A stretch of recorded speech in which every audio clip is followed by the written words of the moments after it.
Birheng Mariang mapalad, dapat magpuri ang lahat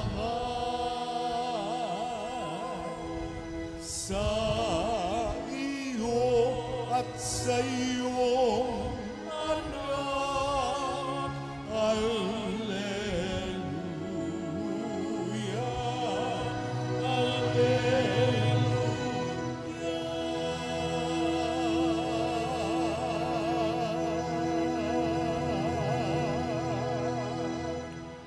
Sumainyo ang Panginoon. At sumaiyo rin. Ang mabuting balita ng Panginoon ayon kay San Juan. Papuri sa iyo, Panginoon. Noong panahong iyon, nakatayo sa tabi ng krus ni Jesus ang kanyang ina at ang kapatid na babae nitong si Maria na asawa ni Cleopas. Naroon din si Maria Magdalena. Nang makita ni Jesus ang kanyang ina at ang minamahal niyang alagad sa tabi nito, kanyang sinabi, "Ginang, narito ang iyong anak." At sinabi sa alagad, "Narito ang iyong ina." Mula noon sa ipinatira ng alagad na ito sa kanyang bahay. Alam ni Jesus na naganap na ang lahat ng bagay at bilang katuparan ng kasulatan ay sinabi niya, "Nauuhaw ako." May isang mangkok doon na puno ng maasim na alak. Itinuhog nila rito ang isang espongha, ikinabit sa sangan ng isopo at idiniit sa kanyang bibig. Nang masipsip ni Jesus ang alak ay kanyang sinabi, "Naganap na." Iniyukayok niya ang kanyang ulo at nalagot ang kanyang hininga. Noy araw ng paghahanda at ayaw ng mga Hudyo na manatili sa krus ang mga bangkay sa araw ng pamamahinga, sapagkat dakila ang araw ng pamamahingang ito. Kaya tiniling nila kay Pilato na ipabali nito ang mga binti ng mga ipinako sa krus at alisin doon ang mga bangkay. Naparoon ang mga kawal at binali ang mga binti ng dalawang ipinakong kasabay ni Jesus. Ngunit pagdating nila kay Jesus at makitang patay na siya, hindi na nila binali ang kanyang binti. Subalit inulos ng sibat ng isa sa mga kawal ang tagiliran ni Jesus at biglang dumaloy ang dugo at tubig. Ang mabuting balita ng Panginoon. Pinupuri ka namin, Panginoong Hesukristo. Magsiupo ang lahat at makinig sa homilya. Ngayong araw ng Lunes, sabi ko nga kanina, pagkatapos ng linggo ng Pentecostes, pinagdiriwang natin ang paggunita kay Birheng Maria bilang ina ng simbahan o ng sambayanan. Ang Pentecostes ay araw kung kailan nagsimula ang misyon ng simbahan.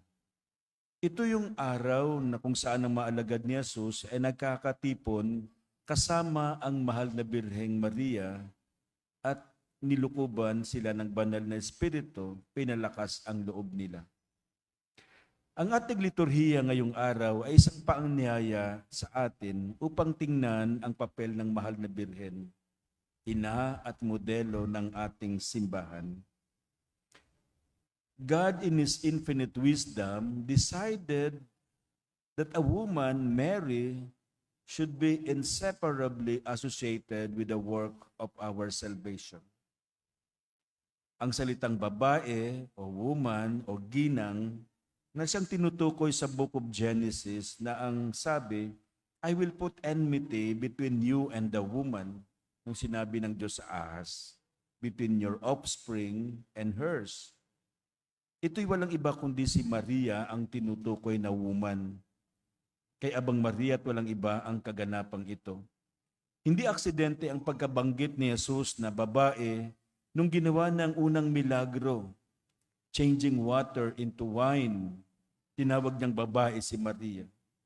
At babae rin ang tawag niya kay Maria sa ating ebanghelyo ngayon upang matupad ang sinasabi sa lumang tipan.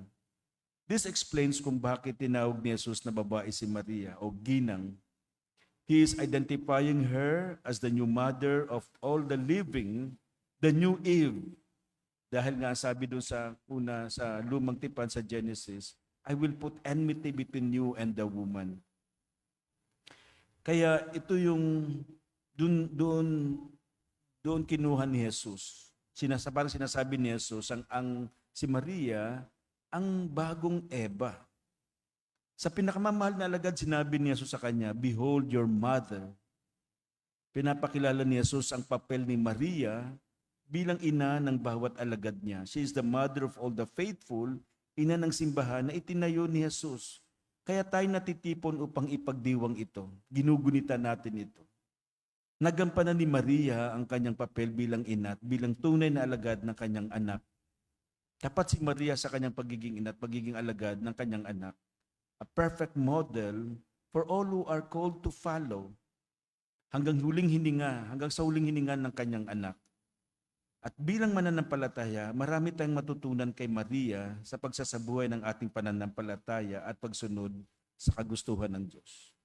Naway ang pagdiriwang natin ngayon magdulot sa atin ng karagdagang pagmamahal sa paglilingkod natin sa Diyos at sa kapwa-tao ng may katapatan tulad ng ipinakita sa buhay ni Maria.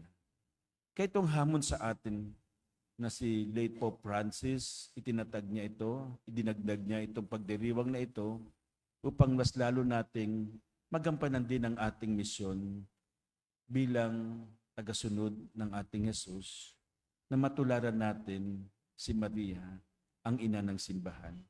Kaya ang hamon sa atin ni Ebanghelyo at ni Maria bilang ina ng simbahan, maging tapat tayo at maging tunay na sumunod sa kalooban ng Diyos.